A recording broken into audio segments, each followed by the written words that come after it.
До начала тотального диктанта остается совсем немного времени. Уже готова необходимая атрибутика – листы бумаги и ручки. На одной из площадок собираются десятки желающих проверить свои знания. Во Владикавказе акция проходит уже в 4-й раз. Помимо СОГУ в мероприятии приняли участие также Республиканский институт повышения квалификации работников образования, Владикавказский институт управления и бизнес-инкубатор IT-парк «Алания». Цель этой масштабной образовательной акции – ликвидация безграмотности. Сдвиги есть в лучшую сторону, потому что если, допустим, в прошлом году у нас, в позапрошлом, вернее, году у нас было 6 лучших результатов, это были четверки с, так скажем, с ошибками 1-2, 2-1, вот так были четверки. 1 – это грамматический, и первая оценка грамматика, вторая пунктуация.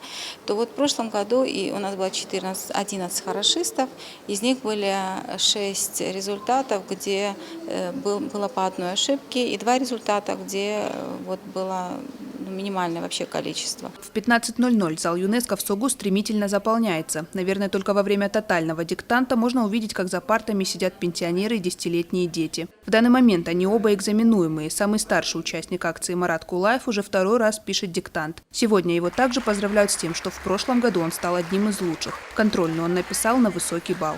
Я пенсионер. Вот. А почему решил? Ну, потому что когда-то был грамотный, когда-то школу золотую медаль кончил. Когда-то время шло, и я решил, что я попробую себя вместе с молодежью. В этом году контрольным текстом стало произведение писателя и литературоведа Евгения Водолазкина «Волшебный фонарь». По словам автора, написанный текст должен был стать материалом для будущего романа. Изначально он был признан не особо сложным. Тогда экспертная комиссия попросила сознательно усложнить его, добавить деепричастных оборотов и вводных слов, чтобы писать диктант было и труднее, и интересней. Перед началом диктанта Евгений Водолазкин по видеосвязи обратился к аудитории. Язык как прекрасный сад, но его нужно возделывать, и тогда он даст свои замечательные плоды. Пишите тотальный диктант. Пишите его сейчас и в дальнейшем. Пишите диктанты всегда и везде.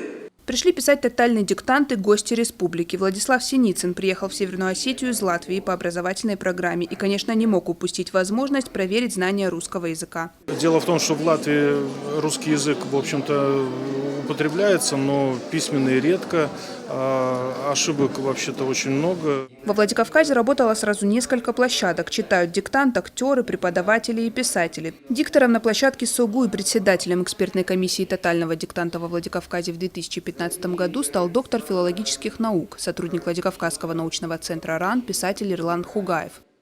И вот по бурлящему Невскому в образовавшейся пустоте мчится колесница, несущая огнебосов. Они сидят на длинной лавке, спиной друг к другу, в медных касках. Идея тотального диктанта родилась в 2004 году в студенческом клубе гуманитарного факультета Новосибирского госуниверситета. Проверять работы, написанные жителями нашей республики, будут студенты и преподаватели филологического факультета СОГУ. А результаты тотального диктанта станут известны 24 мая, в День славянской письменности.